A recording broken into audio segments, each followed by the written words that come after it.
Olá, tudo bem? Sejam bem-vindos e bem-vindas ao ciclo de estudos virtual da Pedagogia à Distância da Uniara. Hoje nós vamos conversar sobre o tema Educação e Pesquisa.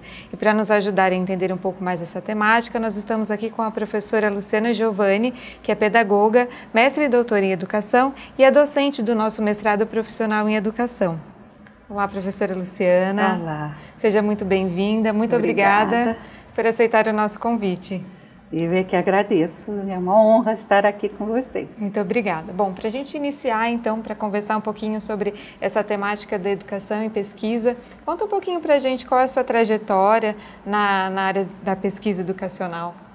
Então, eu comecei, na verdade, eu gosto de me apresentar como um bicho de escola. A gente brinca um pouco com isso, com outras professoras também. Eu comecei a minha carreira como professora primária, como professora alfabetizadora. E fui 9 anos professora alfabetizadora na região de Rio Claro, em algumas escolas ali da região de Rio Claro. Eu me formei em pedagogia naquela época era FFCL, a Faculdade de Filosofia, Ciências e Letras de Rio Claro, que mais tarde se tornou uma das unidades da Unesp, né, do que veio a configurar a Unesp no interior de São Paulo. E então, depois disso, eu fiz um mestrado na PUC de São Paulo, em educação, na área de filosofia e cultura escolar. E depois eu fui fazer o meu doutorado na Faculdade de Educação da USP, na área de didática. Né? Nesse meio tempo eu acabei prestando concurso e vindo aqui para a Unesp de Araraquara para trabalhar num departamento que era novo, que estava começando, que era o departamento de didática, para trabalhar com metodologia e prática de ensino. E foi isso, eu comecei trabalhando, ensinando os alunos nos anos iniciais da escolaridade e depois vim para a universidade para ensinar novos professores a trabalhar com essa faixa de escolaridade. Então, a minha trajetória vai nessa direção e esse tempo todo as minhas pesquisas sempre foram no campo da didática, no campo da metodologia de ensino, mas sempre na perspectiva da sociologia, com o olhar teórico da sociologia sobre a escola, sobre os alunos, sobre o trabalho do professor principalmente, e formação de professores. É com isso que eu trabalhei esses anos todos. Muito bom. Bom, aqui na Uniara, nós trabalhamos muito um modelo de memorial de formação. Acho que a professora conhece, também já trabalhou com ele. Sim, já trabalhei com ele. Gostaria de saber, é uma forma de pesquisa, como os alunos, os pesquisadores, eles começam aí a pensar a linha de pesquisa, esse formato de elaboração de trabalho acadêmico? Sim, é uma forma importante de pesquisa, especialmente nesse momento de formação profissional do professor.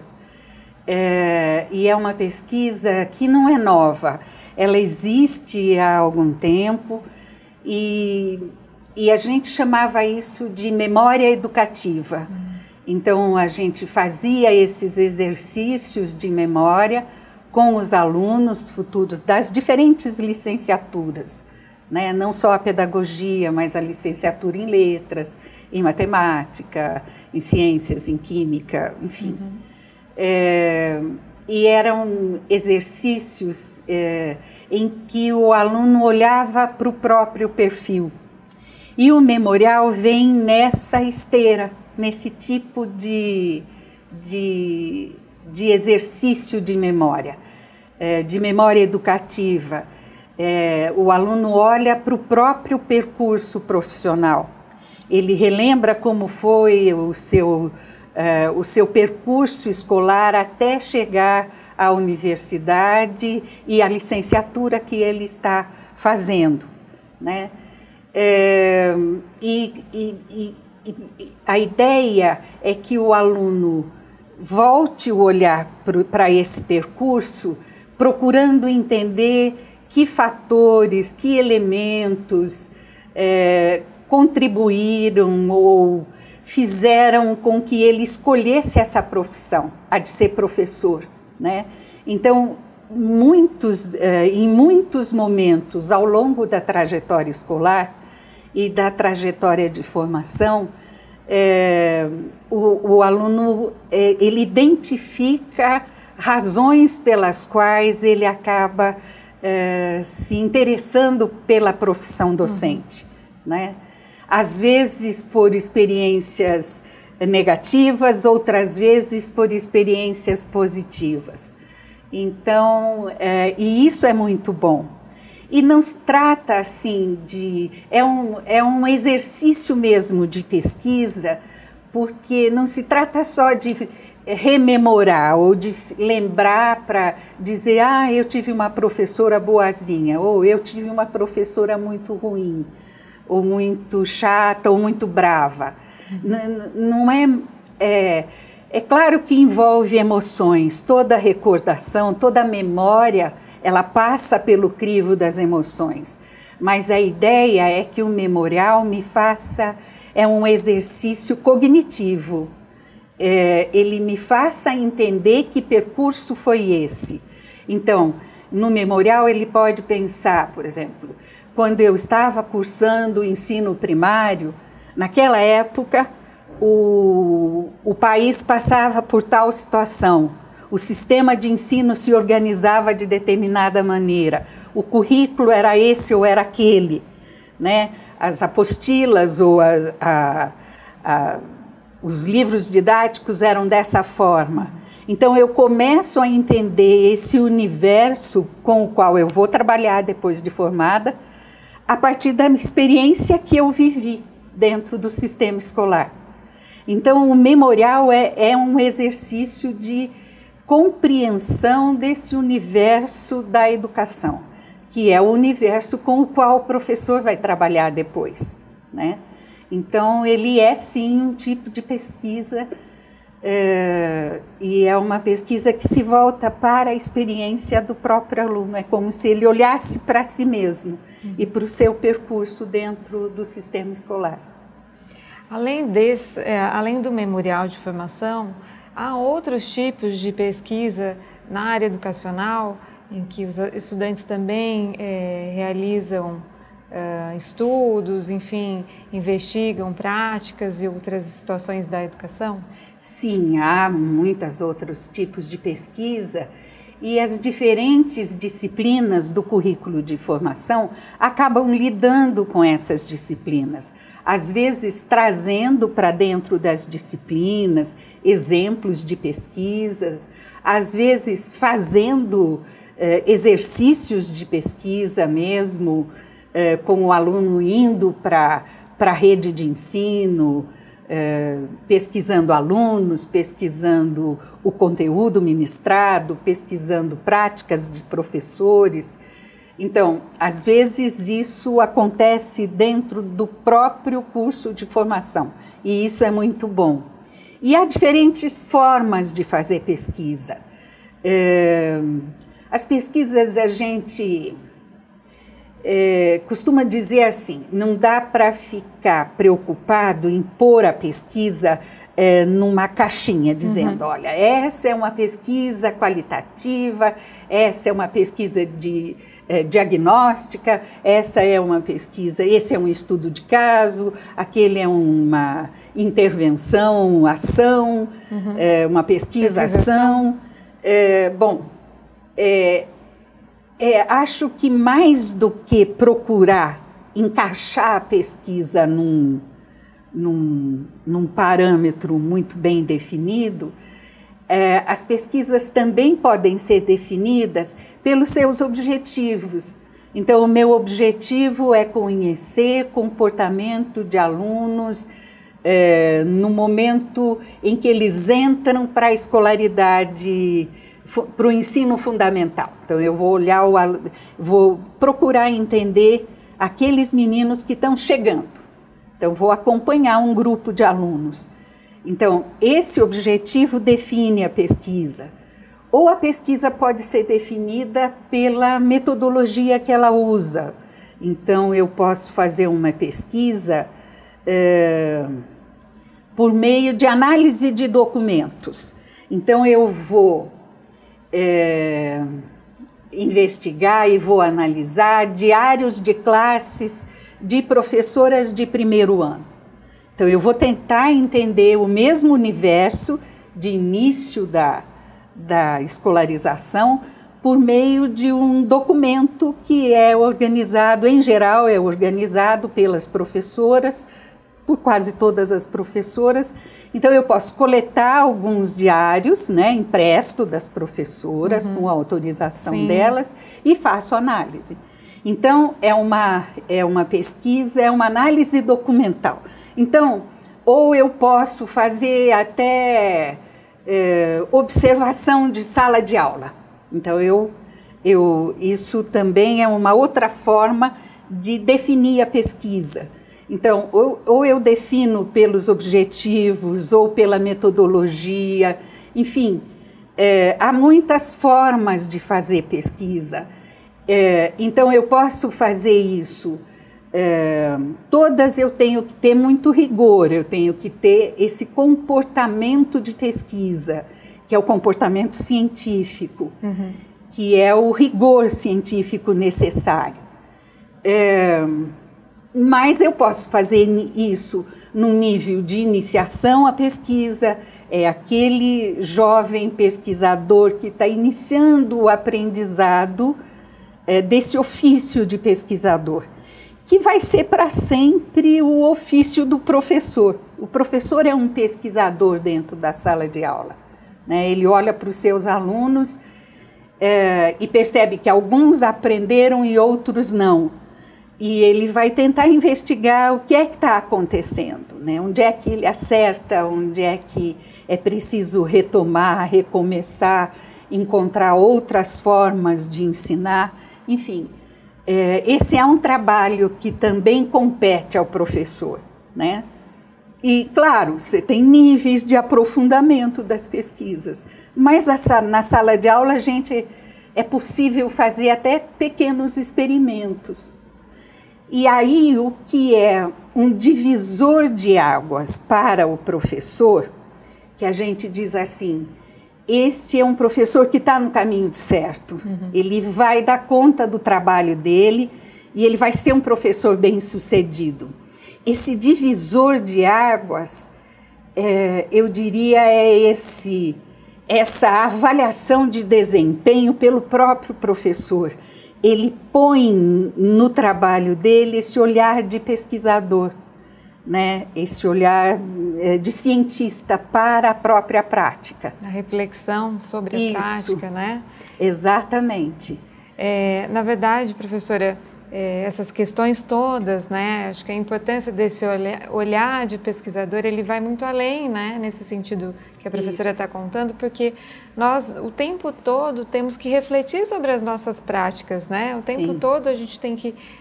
a gente sabe que cada sala de aula que nós trabalhamos, nós encontramos um perfil de aluno. Então, nós estamos constantemente revendo nossas práticas, pesquisando informação para a gente conseguir atender os nossos objetivos ali também, enquanto docente em sala de aula. Nesse sentido, qual a importância do incentivo à pesquisa na área educacional, até a própria iniciação científica durante a graduação, até mestrado, doutorado, para que a gente, de repente, encontre aí meios de desenvolvimento de práticas, de desenvolvimento dos próprios processos aí de ensino dentro das escolas, das instituições escolares. A gente tem até muitas críticas a essa expressão professor pesquisador, né? E parece que a gente está impondo para o professor que já tem uma tarefa difícil, mais uma tarefa, que é a de pesquisador.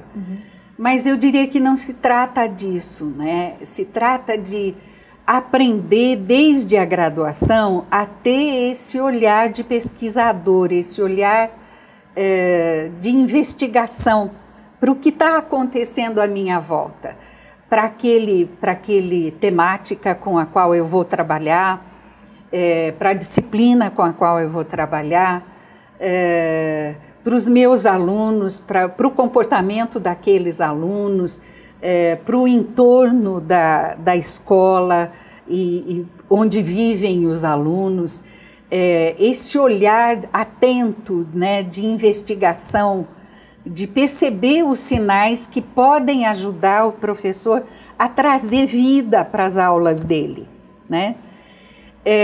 Então, a ideia da iniciação científica, do investimento na iniciação científica, é fundamental em qualquer curso de formação de professores, em qualquer profissão, mas especialmente na profissão docente, né, nas licenciaturas. E, infelizmente, a gente ainda investe pouco na iniciação científica. É um grupo muito restrito de alunos que têm acesso a que tem a oportunidade de participar de um grupo de pesquisa, de um projeto de pesquisa, de aprender a fazer um projeto de pesquisa, enfim, e trazer usar esses recursos depois como ferramenta para o trabalho profissional dele futuramente como professor. Então, esse investimento ele é importantíssimo, né? Mas aqui no Brasil, ainda, mesmo em escolas particulares ou públicas, esse investimento ainda é pequeno.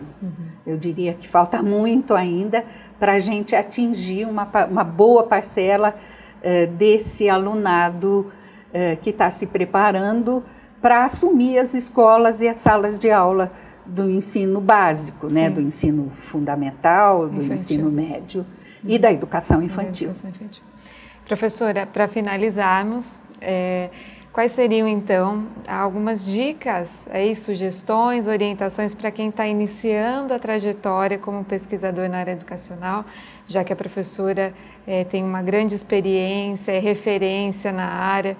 Então, o que tem aí de dicas, de contribuições, sugestões para quem está nos assistindo e está iniciando aí, está refletindo sobre essas questões? Então, eu, em geral, tenho conversado pouco agora com os alunos da graduação, mas é um exercício que faz falta para a gente.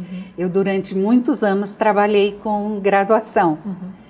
E eu insistia muito com os alunos e dizia assim, a gente tem que eternamente estudar, né? Esse é um exercício que o professor nunca pode deixar de fazer, né? Então, buscar novos conhecimentos, novos cursos, novas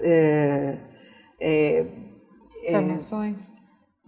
Novas orientações, novas leituras, né? E se dispor em formar comunidades de estudo dentro da própria profissão.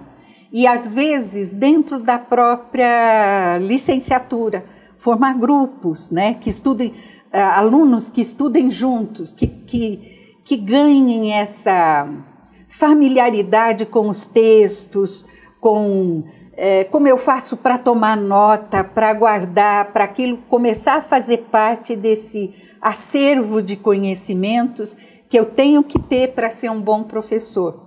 Então, eu preciso saber lidar também. Onde é que eu vou procurar novos cursos? Como é que eu escolho entre um autor e outro, né? Isso é um exercício, né? Procurar sempre fontes confiáveis de conhecimento, né? Então, o meu professor da graduação, eu me reporto a ele, vou perguntar, ele é alguém que pode me indicar que autor eu devo ler, né? Procurar reconhecer sites confiáveis também, para me informar sobre educação sobre... Porque às vezes eu estou numa disciplina, estou fazendo a graduação, e numa disciplina eu preciso fazer uma pesquisa, eu preciso fazer um trabalho. E aí eu vou para a internet, vou procurar enfim, alguma informação. Mas é preciso antes, a internet é maravilhosa, ela está aí disponível. Mas, na verdade, o exercício que eu tenho de fazer é ter um critério para reconhecer o que é confiável ali.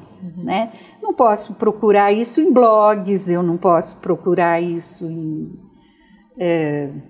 eu tenho que ir para o site de uma universidade, para grupos, eu vou procurar site de grupos de pesquisa que disponibilizam textos, revistas né? online, revistas online, bancos, né, de teses e dissertações, porque, na verdade, hoje em dia a internet invadiu a escola. E é bom que isso aconteça. A gente não vai poder evitar isso, evitar que aluno tenha um celular e que eu corro o risco desse aluno com o celular na mão estar lá nas redes sociais ao invés de estar pesquisando o que o professor está falando. É um risco, mas não necessariamente, né?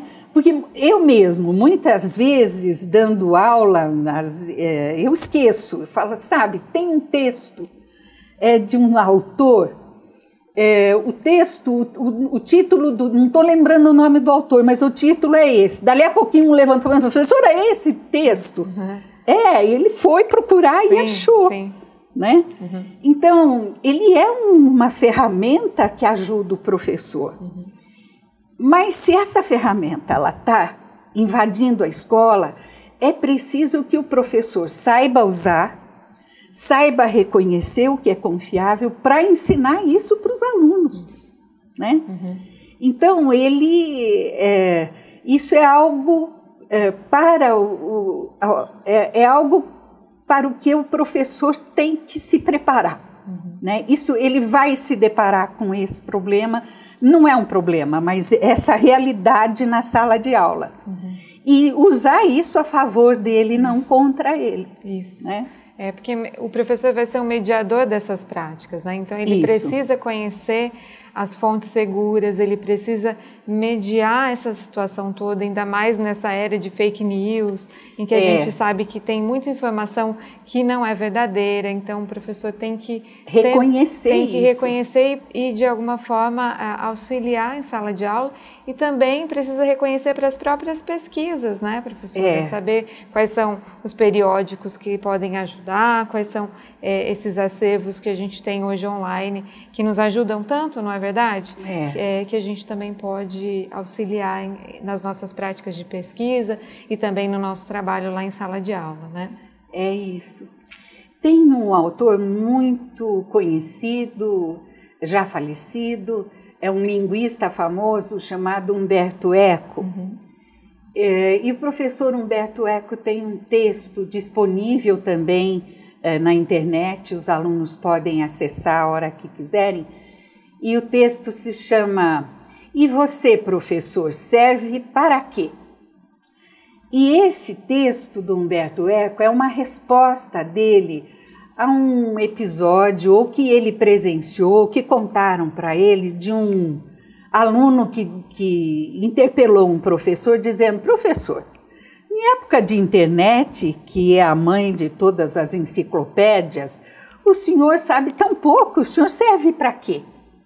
Né? E aí ele vai desenvolver todo o texto dele. É um texto, nem é muito longo, porque na verdade ele escreveu para um jornal esse texto e depois ficou na internet.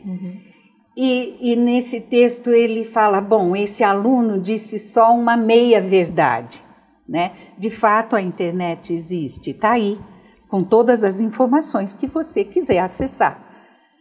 Mas quem vai ensinar esse menino a reconhecer o que é válido e o que não é, ainda é o professor.